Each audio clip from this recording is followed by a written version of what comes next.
you. So I decided that to share with you my diary. So my goal is actually not to stand in my usual place, but to sit in a chair and read it to you as I would read to you my diary of my travel. So let's see if this will work. And if you cannot see or cannot hear, I will reposition myself in a place you usually used to seeing me. So let's see if this can work. Wonderful. It looks like? Yes. Okay. It's a coffee hour. So first of all, wonderful to be with you, and it is what a really terrific morning, and to hear Torah chanted so gently, Rabbi Lezner, by you, and being brought to you through your mother's teaching. I can't say enough. Like what an investment in the leadership of our community. So. Originally, this was going to be sent to you every single almost day with photographs, but it was totally unrealistic during my trip to do so because we were nonstop at the speed of light, moving, seeing, witnessing. So it came with me, and now you will receive the fuller version of these accounts, punctuated with photographs, after I share these thoughts with you. So, the goal for the short trip to Israel during these hard days after October 7 consisted of a desire to meet with a cross-section of Israeli population, to offer support, love, and strength with a deep feeling of solidarity and concern.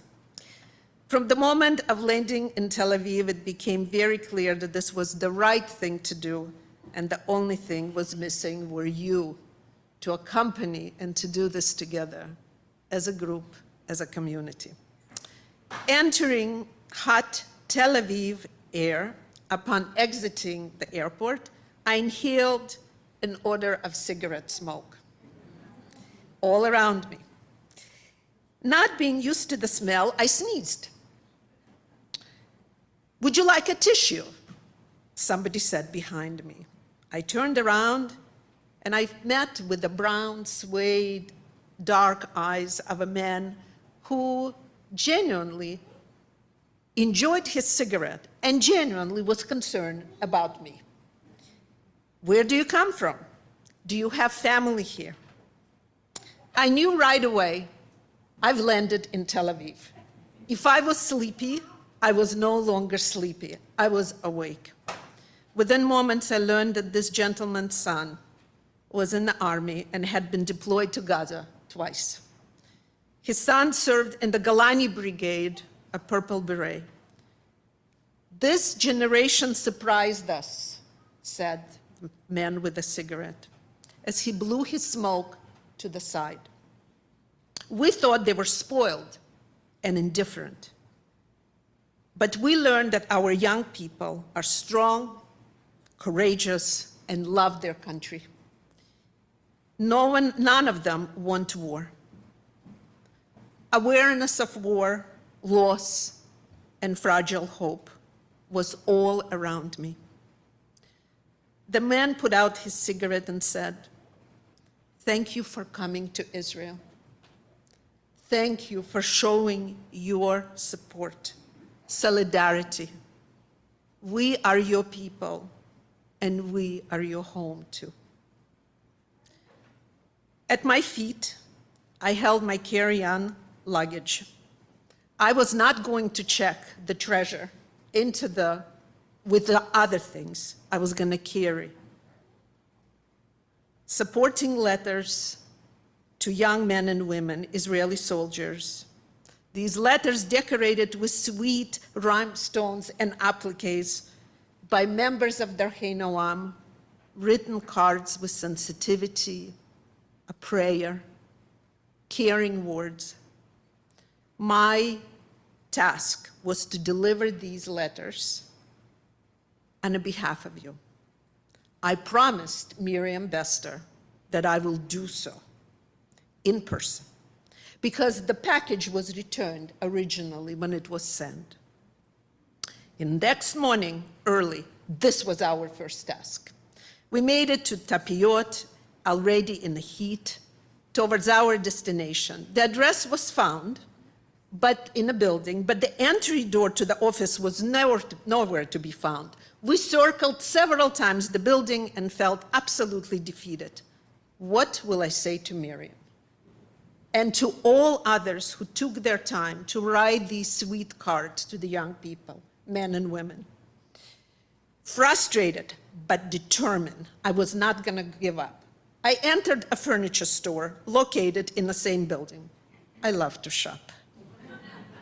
A man in black kippah and tzitzit with gray beard greeted me curiously, wondering if I might shop. No, I delivered in my fairly poor Hebrew why I was doing and why I wanted to do this. He looked at me with a puzzle. Canada? Nachon. Reconstructionist? Ma? Woman rabbi? Ma again. However, decided to be of help and accompanied us into the elevator, down the garage, into the garage, around the corner, under the stairs, a small door locked. I gasped from disappointment. I can't face Miriam. I have this package of envelope. I have to do this. What will I tell the man in the airport if I encounter him again? The letters are for young people like his son. Trying to soothe me, the furniture salesman promised to find the woman who ran the office and hand her the envelope. But in the meantime, he insisted that we come upstairs to have something to drink and rest on his model sofa. We did not miss that opportunity. I looked around and seeing and noticing that the chairs are smaller than North American chairs because they would fit many people around Shabbat table and have to be either portable or fit apartments, not large homes. Without allowing us to leave, he made sure we drank, and he was doing a mitzvah, sustaining us, who were going to do a mitzvah, sustaining others, like his children. Sometimes dreams are like seeds. They have to be planted elsewhere. They sprout in the small pots on someone else's porch. They are tended and nurtured till the soil for which they're intended is ready for planting. Thanks to David Last and his work in conflict resolution, David connected me with an outstanding Israeli scholar, Limor Yehuda. Among Limor's many academic accomplishments, she's a lecturer in the Faculty of Law at the Hebrew University in Jerusalem and Senior Research Fellow of the partnership-based Israeli-Palestinian Peace Project at Van Leer Institute in Jerusalem. In addition to her academic work, she's a founding member of A Land for All, 2 states, 1 homeland. Should I repeat that? It's a mouthful. I'm gonna do it again. A land for all, 2 states, 1 homeland. Van Leer Institute is a surprise. In the middle of Jerusalem, shared by mature green trees, a modern, spacious building houses ideas, inspirational thoughts, fosters dialogue and understanding. A tall figure with a set of intelligent blue eyes, framed by strands of silver gray, spoke with knowledge and depth.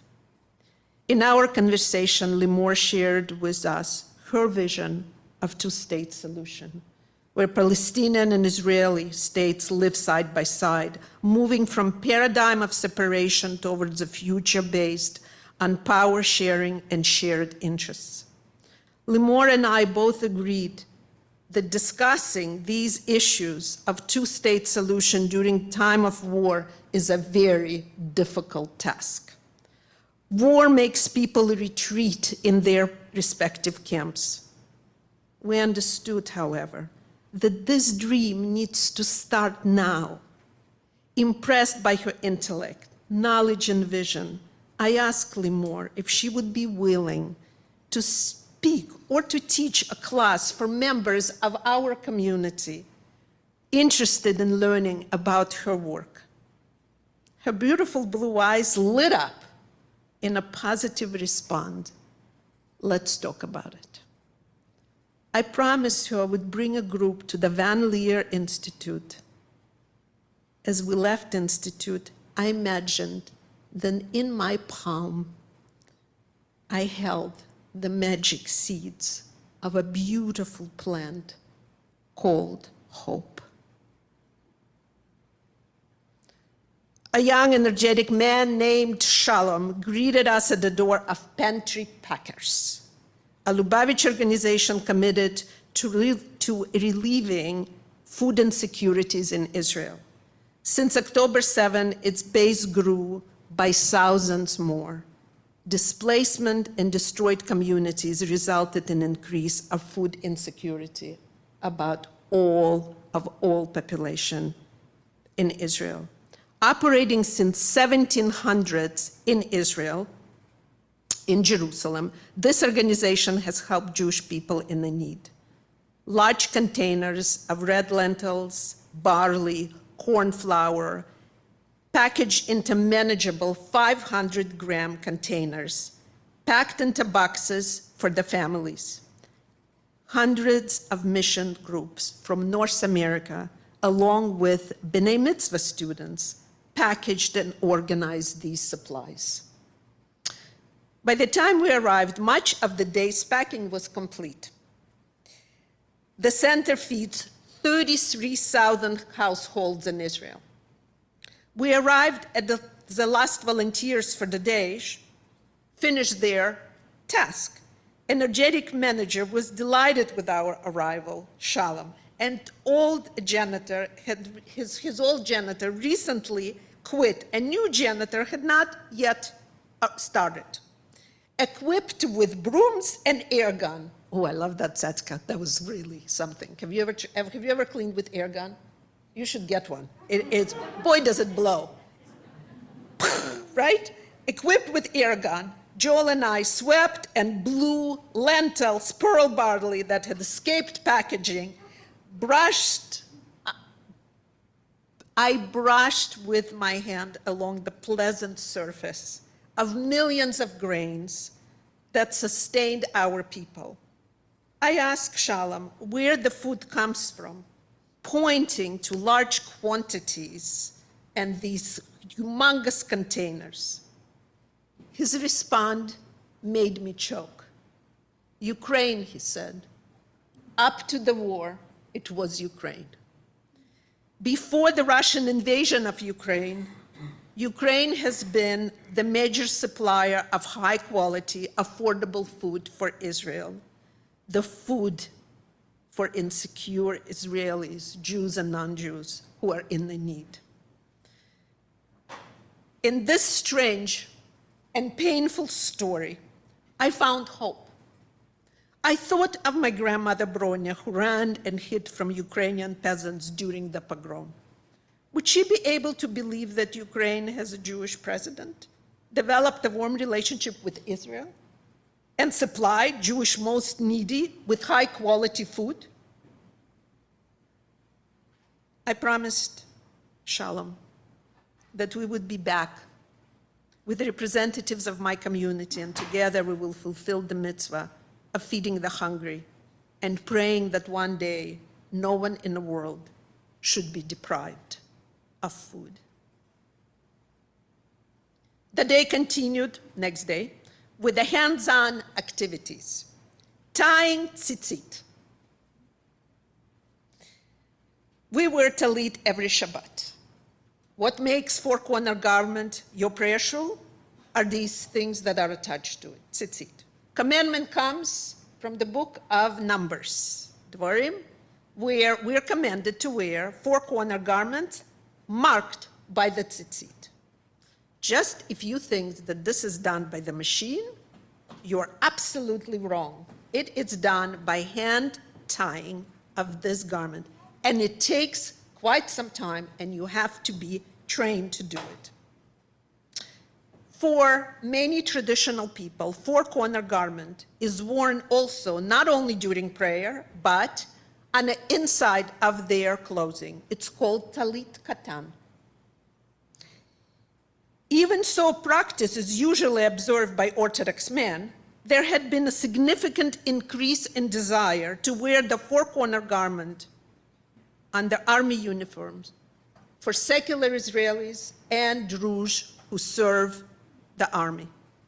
The Rabbanut vote against it, but nevertheless, desire has been. The center has tied over 100,000 talitot for members of Israeli forces. It's like a regular t-shirt, but without themes and open on two sides. Since the army does not permit soldiers to go bare-chested, talit katan has been preferred to a t-shirt by many soldiers because its open desire allows air to circle your body, leaving your duty more manageable. We entered the room where secular religious men and women sat around the tables and were given instruction, the design, and we were busy tying the tzitzit. One of your last places when the tzitzit is tied is the string goes around 13 times. You actually recite tefillot when you tie them. They're not just something you put on. There is meditation that goes along with it. 13 attributes of mercy, right? Around that is the surround these nuts. I hum them in a melody of Phyllis and Rab chanting during our high holiday services. Softly I murmured, Adonai, Adonai, El Rachum V'Chanun, Erech Apayim, Rav Hesed V'Emet. Softly, they began to hum with me. Inside the garment, I wrote a message to somebody I did not know. Be safe, be gentle. If you can, come home. Thinking of my 19-year-old son. Rabbi Gregory Katlar, graduate of Hebrew Union College, a Reform institution, Israeli program, welcome us warmly to Kabbalat Shabbat service. Thanks to Mayor Bester and Israel's Engagement Committee, a connection was made with liberal community in Tel Aviv. This is a young group of new Alim, under the leadership of Rabbi Gregory Katlar, began to meet and celebrate Shabbat at Ramat Gan. It is a suburb of Tel Aviv. During the past 6 years, fleeing Putin's Russia and more recently the war in Ukraine, families with young children, single households and their parents made their way to Israel. Feeling unfit for Orthodox approach to Judaism, this group of people created warm bonds of friendships and connections. This congregation is about 120 households. Because of its Reform affiliation, it receives no subsidy from the State of Israel. To house Kabbalat Shabbat service, this congregation meets in the Russian Museum in Ramat Gan. Let me say, the museum, Azochenvei, one room. Somebody left a lovely collection of avant-garde art. That's for a different conversation. Lovely space. There is an Oriental museum also, only one floor up on the top, but the room is probably starting just at this right here, this and going to the back. For 120 households, because of its Reform affiliation, I already told you that. Okay, they meet at Tel Aviv. They call themselves Shirat Agan because they love to sing. On Friday night, 100 shiny and curious faces sang with enthusiasm, asked terrific questions as they studied Parsha with Rabbi Katlar, welcomed the new converts, liberal converts, and new Alim, and greeted me with a particular warmth and curiosity. They were touched by our gifts. I arrived also in carry-on, would not lose that luggage, carrying gifts from you. Thanks to Joel Truster, this community was gifted with a lovely challah board and sweet wooden hamsas, a dozen or so hand puppets, gifted by our children to their children, to play quietly in a museum and not to scratch the walls or artifacts, for curator of the museum was terribly concerned that children make awful lot of noise and potential damage in the museum.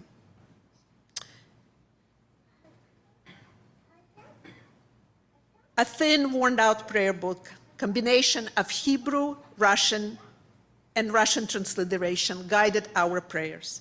I asked Rabbi Kotler if I can have a copy of the book, it's a pamphlet, to show to you. He said that because Shirat Hagan is growing community, they need every single prayer book they have. Then these new Alim struggle to manage financially in their personal life, but they're still committed to support their kahila there in Ramat Gan. Wow, I thought, what a lovely problem to have. So many people, so few prayer books. I promise, Rabbi Kotler, that we can actually do something about it and help them print. Rabbi Kotler was delighted, and help them print few more for their growing, defiant, spirited, and beautiful community. Our tradition tells us that every Jew receives an additional soul on Shabbat. Around Havdalah time, that additional soul leaves our body and returns to heavenly height. It is replaced by a certain existential emptiness. This is what's left. You feel somewhat sad on Saturday night, like longing for someone you love who is far away. On Saturday Eve, walking through Tel Aviv, I witnessed thousands of souls lingering in the haze of that eve. Thousands of Israelis carrying their flags and posters attended demonstration that confronted Israeli government and its judicial issues and demanded return of the hostages and ceasefire. All around me, I saw faces reflecting sadness, concern, and determination. All around, I saw faces. These weekly protests preceded the current war with Gaza, but were escalated in its intensity as a country marked 9 months since October 7th. As a glimmer of hope, a young police officer with blonde braid and blue eyes, wholesome face, checked my bag upon entry into protest area and said, Shavua Tov, Erev Tov. Purposefully, I left the most difficult part of my visit to Israel to the last. The hostage square in Tel Aviv brought flow of tears and anger. I burned. Covered with ashes, table was set for all who have been taken from their home by force and brutality.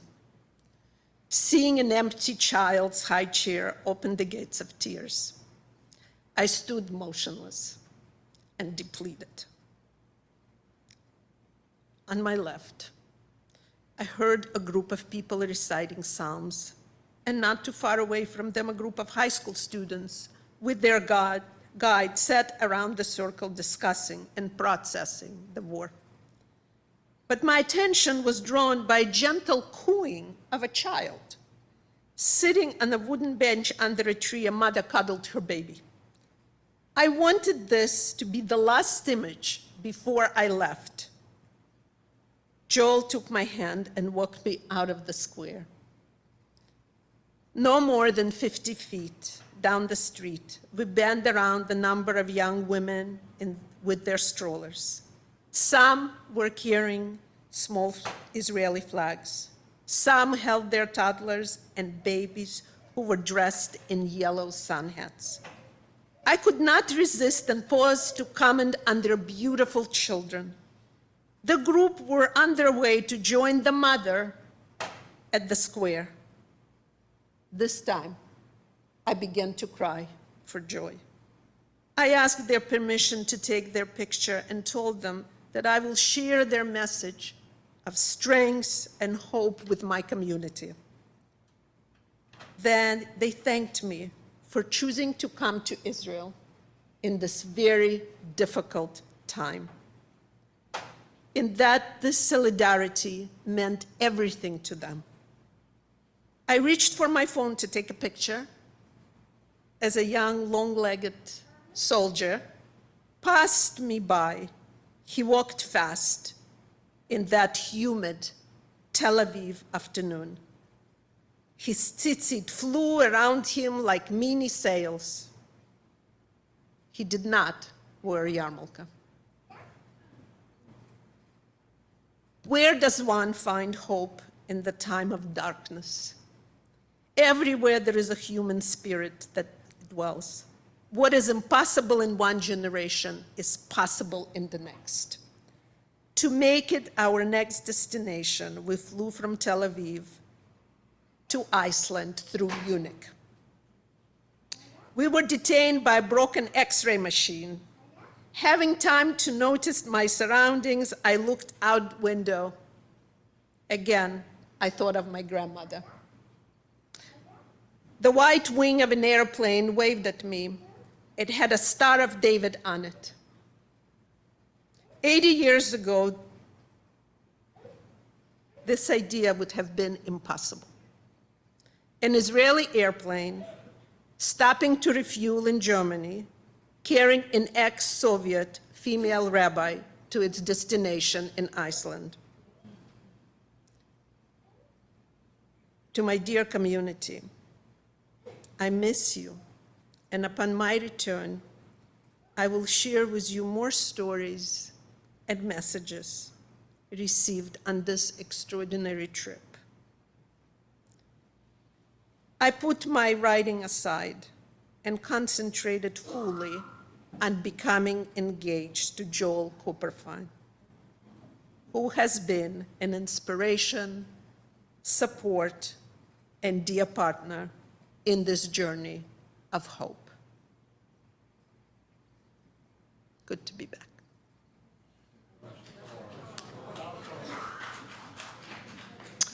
So more fuller version will be on our website with photographs and punctuation that will be punctuated the trip. And Mayor Bester, David Lass, Joel Troster, and all of you, the board executive, and so many of you with such extraordinary support and love.